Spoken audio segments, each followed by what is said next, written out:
नमस्कार, स्वागत है आप सभी का डीडी न्यूज के इस विशेष सांकेतिक भाषा के बुलेटिन में।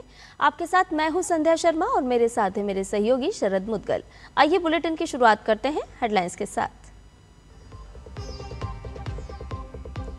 गृह एवं सहकारिता मंत्री अमित शाह आज करेंगे पोषण सुरक्षा एवं कुपोषण उन्मूलन में सीएसआर की भूमिका पर राष्ट्रीय कॉन्क्लेव का उद्घाटन। पीएम मोदी के सहकार से समृद्धि के विजन को साकार करने की दिशा में अहम पहल।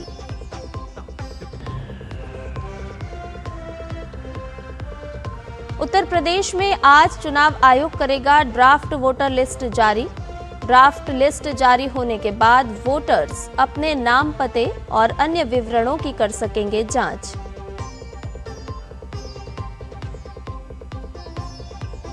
लग्जमबर्ग के दौरे पर विदेश मंत्री डॉक्टर एस जयशंकर आज करेंगे लग्जमबर्ग के उप प्रधानमंत्री, विदेश मंत्री, वरिष्ठ नेताओं और भारतीय समुदाय के सदस्यों से बातचीत।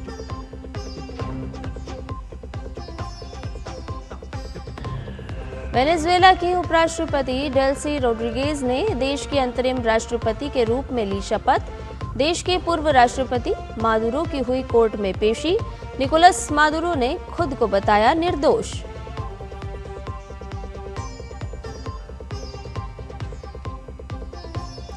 और खेलो इंडिया बीच गेम्स का आज दूसरा दिन। बीच फुटबॉल से होगी दिन की शुरुआत। महिला पुरुष दोनों वर्गों में खेले जाएंगे ग्रुप मुकाबले। नॉकआउट की तस्वीर होगी साफ।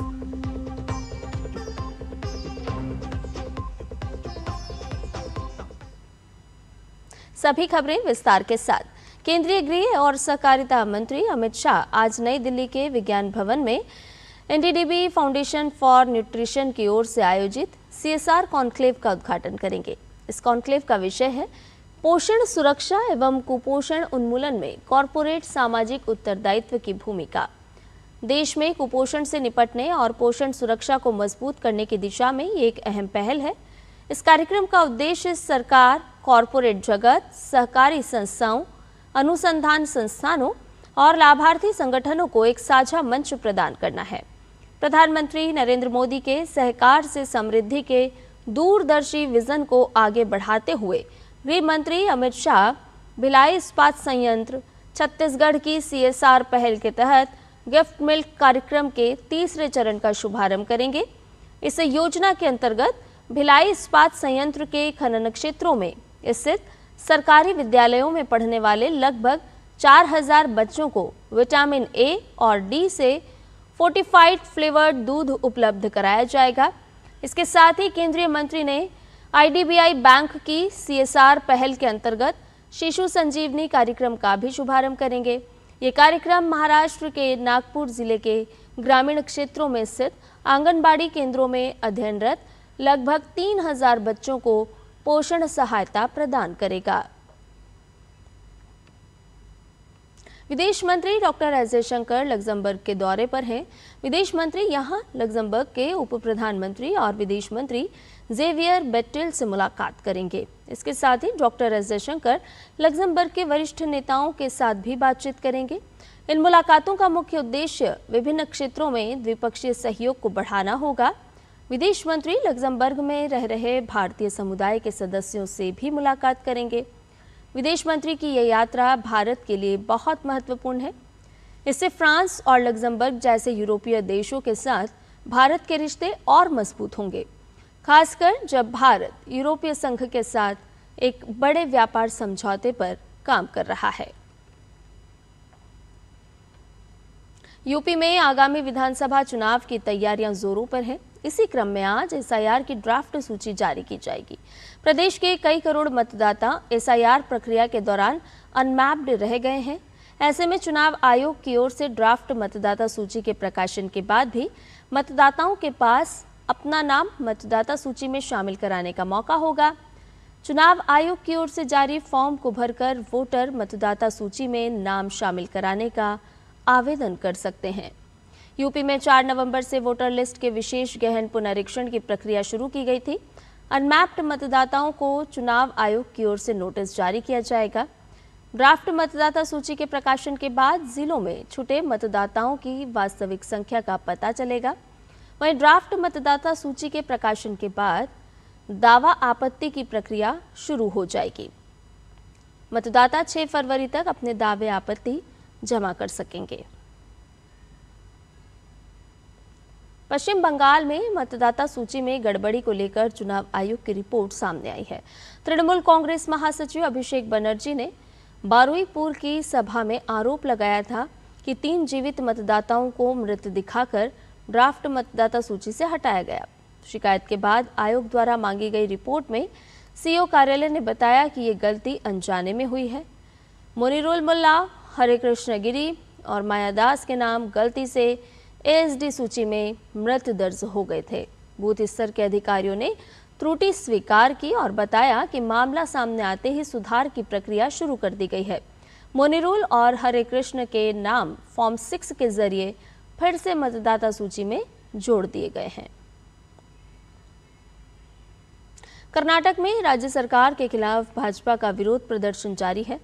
भाजपा राज्य के कोगिलू में अतिक्रमण हटाओ अभियान के बाद प्रभावित लोगों को आवाज देने के सरकार के फैसले के खिलाफ विरोध प्रदर्शन किया। कोगिलू बचाओ, अवैध प्रवासियों को हटाओ के नारे के साथ हुए इस प्रदर्शन में भाजपा प्रदेश अध्यक्ष बीवाई विजेंद्र सहित कई वरिष्ठ नेता शामिल हुए। विजेंद्र ने आरोप लगाया कि सिद्धारमैया सरकार ने अवैध प्रवासियों के घर गिराने के फैसले से यू टर्न लेकर राजनीतिक दबाव में उन्हें आवाज देने का निर्णय लिया है। हिमाचल प्रदेश के धर्मशाला में मानसिक प्रताड़ना के कारण एक कॉलेज छात्रा की दुखद मौत का मामला तुल पकड़ता जा रहा है। इस मामले में अखिल भारतीय विद्यार्थी परिषद ने उपायुक्त कार्यालय के बाहर प्रदर्शन किया। एबीवीपी ने निष्पक्ष जांच की मांग की। विद्यार्थी परिषद की प्रदेश मंत्री नैन्सी अटल ने कहा कि प्रदेश भर में कानून व्यवस्था मजबूत करने के लिए ये प्रदर्शन किया जा रहा है। उन्होंने सरकार से दोषियों के खिलाफ कड़ी कार्रवाई करने की भी मांग की है। उत्तर पूर्व भारत में कड़ाके की ठंड, कोहरे और शीतलहर का दौर जारी है। जम्मू कश्मीर और उत्तराखंड के पहाड़ी इलाकों में कल हुई हल्की बर्फबारी का मैदानी इलाकों में असर दिख रहा है। इससे सामान्य जनजीवन अस्त व्यस्त है। कड़ाके की सर्दी से कपकपी छूट रही है और ठिठुरन भी बढ़ गई है। सुबह दृश्यता कम होने से सड़क और रेल यातायात भी प्रभावित है। मौसम विभाग के अनुसार अगले कुछ दिनों तक उत्तर पश्चिम, मध्य, पूर्वी और उत्तर पूर्वी भारत में दिल्ली, पंजाब, हरियाणा, चंडीगढ़, पूर्वी उत्तर प्रदेश, मध्य प्रदेश, उत्तराखंड, राजस्थान, ओडिशा, असम, मेघालय में सुबह के समय घना कोहरा छाए रहने की संभावना है। तो वहीं पूर्वी पश्चिमी राजस्थान के कुछ इलाकों, उप हिमालयी, पश्चिम बंगाल, मध्य प्रदेश, बिहार में दिन में ठंड रहने की संभावना है, जबकि अगले कुछ दिनों तक पंजाब, हरियाणा, चंडीगढ़ के कुछ इलाकों, पूर्वी पश्चिमी राजस्थान, छत्तीसगढ़, झारखंड और राजस्थान में शीतलहर की संभावना है। वहीं कुछ दिनों तक न्यूनतम तापमान में गिरावट आने की भी संभावना है। वेनेजुएला के उपराष्ट्रपति डेल्सी रोड्रिगेज ने सोमवार को देश के अंतरिम राष्ट्रपति के रूप में शपथ ली। ये घटनाक्रम उस समय सामने आया जब राष्ट्रपति निकोलस मादुरो को अमेरिका में ड्रग्स से जुड़े मामलों में न्यूयॉर्क की एक अदालत में पेश किया गया। इसके बाद अमेरिकी प्रशासन की कार्रवाई के चलते मादुरो को सत्ता से हटा दिया गया। डेल्सी रोड्रिगेज के शपथ ग्रहण के साथ ही वेनेजुएला में और अंतर्राष्ट्रीय स्तर पर तनाव बढ़ गया है। खेलो इंडिया बीच गेम्स के दूसरे दिन आज घोघला बीच दीव में दर्शकों को रोमांच, प्रतिस्पर्धा और खेल भावना का शानदार संगम देखने को मिलेगा। दिन की शुरुआत बीच सॉकर मुकाबलों से होगी, जहां महाराष्ट्र, केरल, गुजरात, गोवा और अरुणाचल प्रदेश सहित कई टीमें मैदान में उतरेगी। महिला और पुरुष दोनों वर्गों में ग्रुप मुकाबले खेले जाएंगे, जिससे नॉकआउट की तस्वीर और साफ होगी।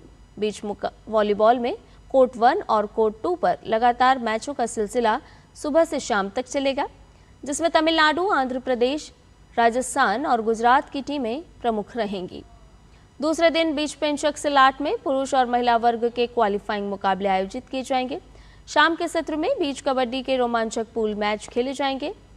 हरियाणा, महाराष्ट्र, राजस्थान, दिल्ली और पंजाब की टीमें जीत के लिए पूरा जोर लगाएंगी। दूसरे दिन का शेड्यूल खिलाड़ियों के लिए बेहद व्यस्त और चुनौतीपूर्ण रहने वाला है।